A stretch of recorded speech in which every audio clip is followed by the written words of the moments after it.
Hi, hello, my name is Jade. Welcome back to Vlogoween Day 21. Today is Thursday. I get to see my new medicine doctor at 10:45 p.m. tonight. Insane. We're gonna make a new recipe today, and other than that, we don't have much planned, so let's get going.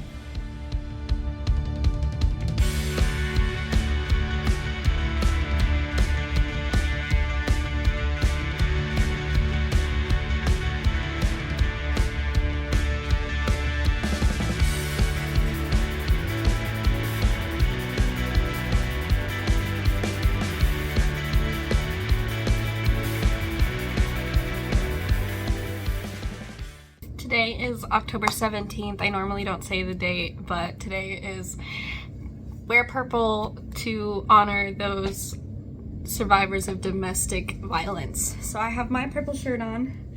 My husband has his purple shirt on. He's going to see a friend for a little bit today.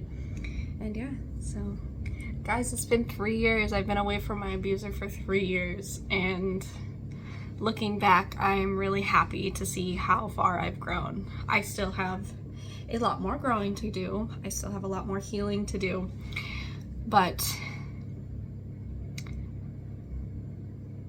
I'm very proud of the person I am today. I can't get rid of it. It's always going to be there, so I can accept it, and I do accept it. Doesn't mean I like it, or doesn't mean I'm proud of it, but 3 years away from my abuser, and I am very happy. I don't know, I'm just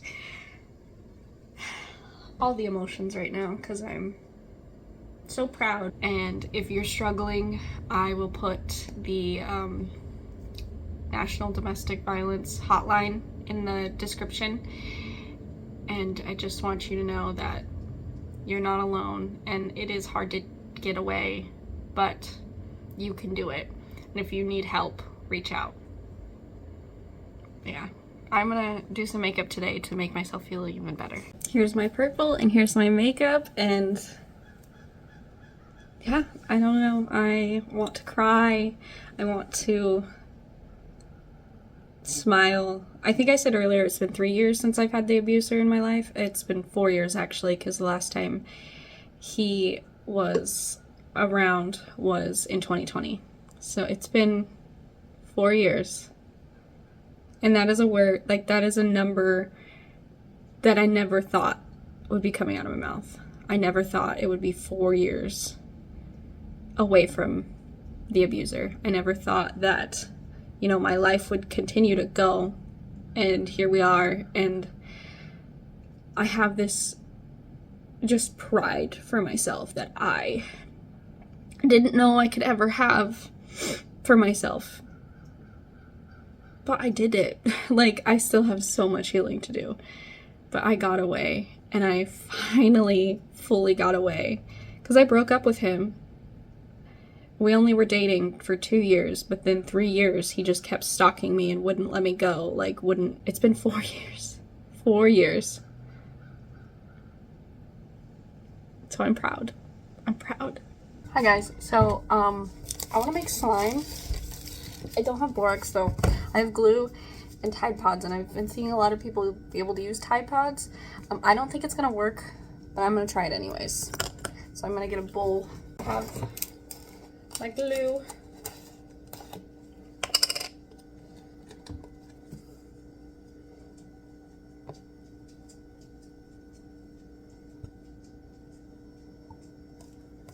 My glue. This is kind of a lot of Tide, so I'm gonna see if I can like only cut a little bit out.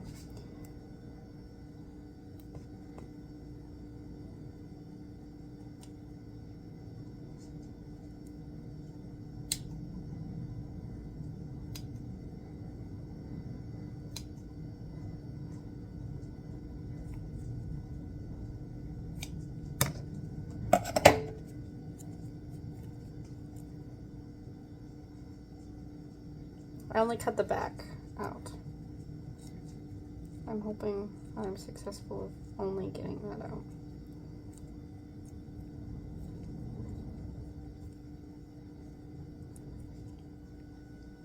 Okay. I know we have chopsticks somewhere, so I'm gonna try and find, like, find some chopsticks.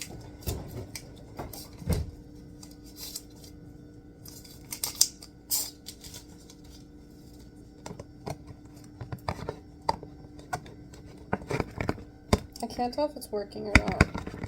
Let's cut the rest in there.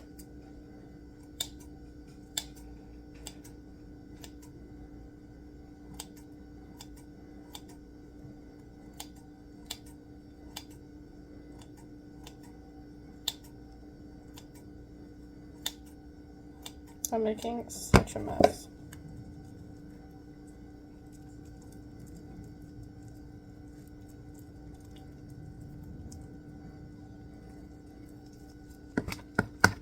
Feels like it's working a little bit, but I could be just crazy.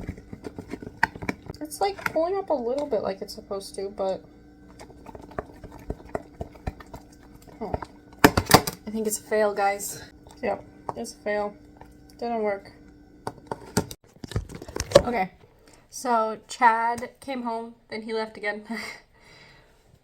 I'm gonna burp, excuse me.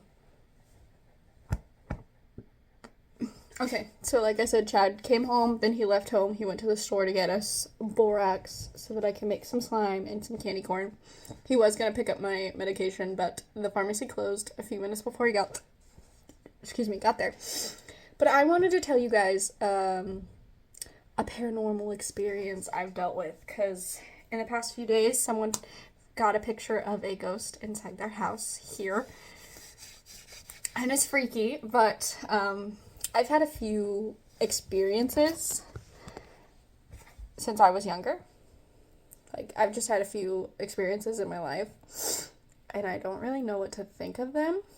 So, like, the first one that I can vividly remember, I was really young. I want to say between, like, 5 and 7. It had to be, there was that short of time. I could have even been younger. But we were living with my grandparents in Oregon, Central Oregon. My grandparents had a huge property, and they had a farm. My grandma had chickens and a bunch of horses, and she had this huge property with this huge house. The house was on, say, this is one side of the property, and this is the other side. Like, this is the edge of this side, and this is the edge of this side, and there's a house there.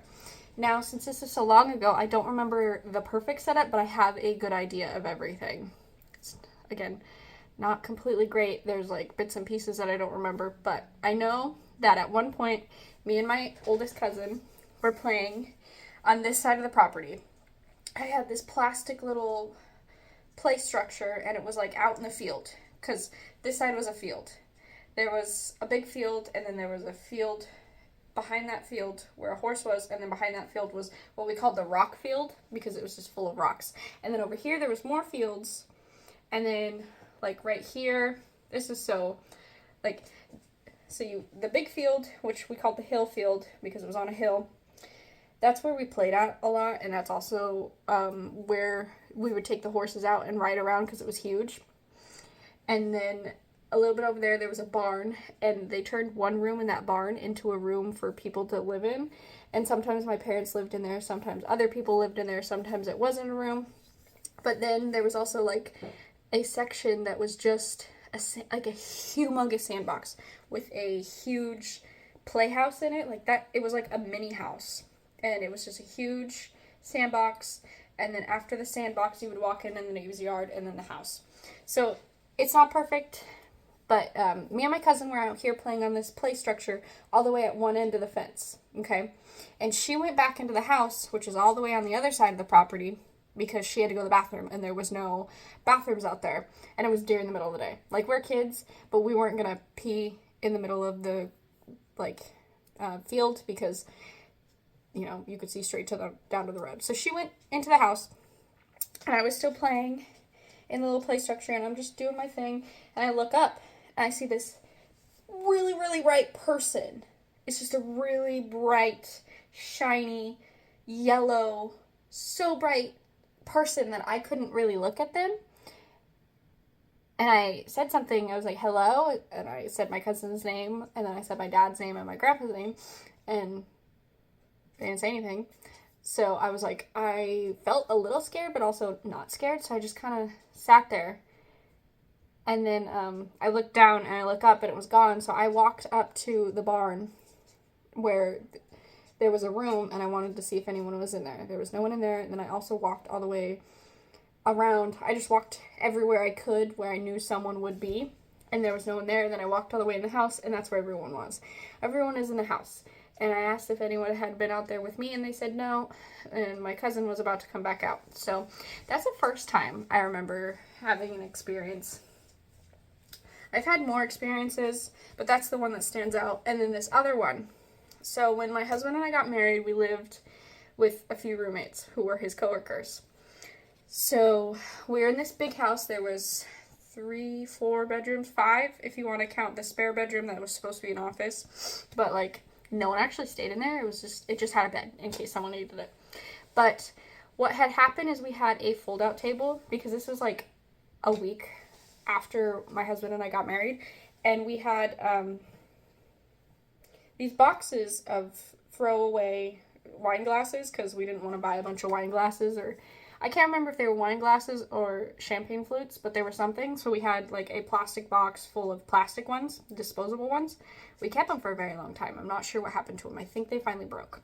But that was on top of the table. And then we come out in the morning, and which was on top of the table, up against the corner, like way over here. So this is where the wall is that it's at, and then right here is where the stairs were. And we lived upstairs in the top, and no one else. Well, there was one person that lived at the bottom, like in the bottom room, but he didn't do anything. But I remember coming out that morning because I was gonna let Toby out. It was before we had Sprocket, and I just remember seeing the box full of wine glasses or champagne flutes just sitting in the middle of the living room, just straight in front of the stairs, just looking straight at the stairs. And I was like, creepy, don't like that, did not like that. So I just took the dog out, and then I talked to my roommates, and Chad said he woke up out of a dead sleep at 3 a.m. that morning. He just jumped up and just was like that. And his friend that lived downstairs said that he had the same experience at the same time, and no one talked to each other until the next day.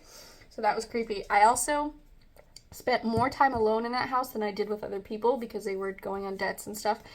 And I would hear things upstairs. And this man, like, one of the people that we were living with owned the house, and they all were in the same command, so they would leave and it would just be me. And, like, it wasn't a duplex like we live in now. It was, like, its own standing house. I would have, my dog downstairs with me, and I would hear walking around upstairs, and it would scare me. And then when I would go upstairs to go to sleep, I would hear it downstairs. And there was a security system in that house, so like every night at a certain time it would turn on, and you could not come in the house without setting off the alarm if you didn't have your code. And I had cameras. There was cameras. I could see the front of the house. I could see like almost all the way around the house. So nothing was in there except, me. So I named that ghost Lee because I wanted to be gender neutral, so I didn't want to upset it. So Lee and I had an agreement. I was like, Lee, when I'm downstairs, upstairs is all yours. And when I'm upstairs, downstairs is all yours. And we kept that agreement, and Lee never bothered me. Lee did bother everyone else after I moved out because I was the only one that had the agreement. I told them about it, and I was like, listen, let Lee do what Lee wants, because if you don't, Lee will get kind of angry. So that's what happened at our house.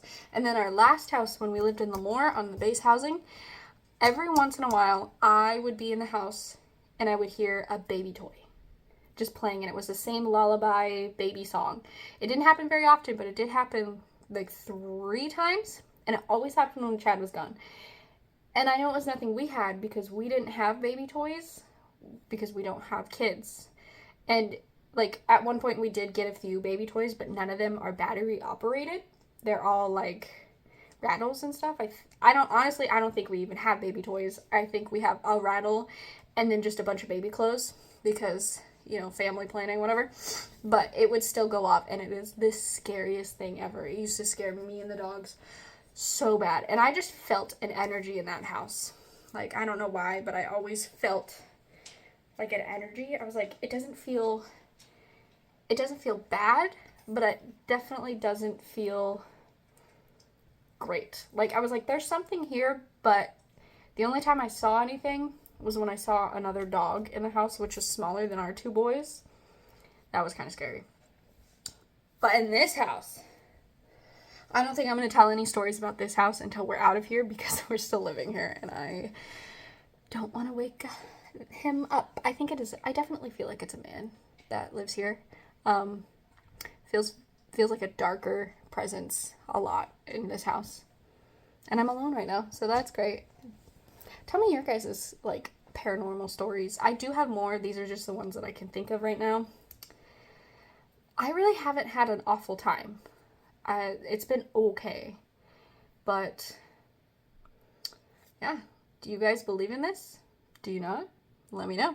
Tell me your stories if you have any. Okay, guys, it's like 10 p.m. and I'm getting ready for my appointment. I'm exhausted. Very much want to cancel.